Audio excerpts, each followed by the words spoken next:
Hello' everyone. ৰ'ব আজি মানে হ'ল শিৱৰাত্ৰি।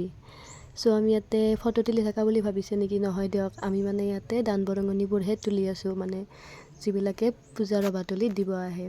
চ' আমাৰ ইয়াতে 3 বছৰেই হ'ল এইবাৰ। ঘৰৰ কাষত এনেকুৱা অনুষ্ঠানবোৰ হ'লে ভালেই লাগে। চ' এইফালে পতাকা উত্তোলক মহোদয় আহি পতাকা উত্তোলন কৰি আছে।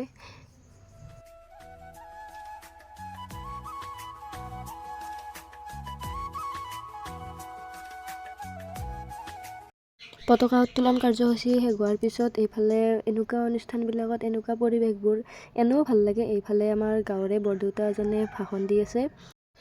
এইটো হ'ল আমাৰ ঘৰৰ ওচৰৰে, মানে আমাৰ গাঁৱৰে নতুনকৈ হোৱা শিৱ মন্দিৰটো। ইয়াতে অনুষ্ঠান দুদিনীয়াকৈ হৈছিল। চ' আজি পূজা গ'ল, অহাকালি নাম আছে। দিনৰ ভাগত এনেকৈ গাঁৱৰে যিমানখিনি মহিলা আছে, চ' তেওঁলোকে আহি ইয়াতে নাম প্ৰসংগ কৰিছে।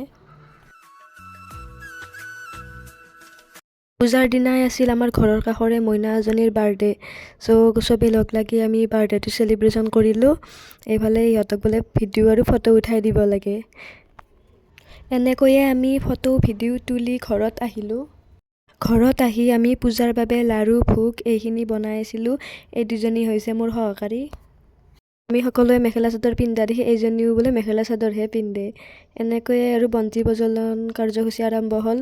বন্তি প্ৰজ্বলন কৰি তেখেতেও 2 আষাৰ মন্তব্য ৰাখিলে।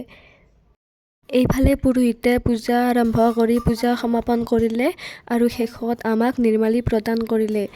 পূজা শেষ হোৱাৰ পিছত মা, মই, ভাইটি আৰু খুৰাহঁতৰ ভণ্টিজনী এনেই অলপ ফটো ভিডিঅ' তুলিলোঁ। চ' আজিলৈ ইমানে, বাই বাই।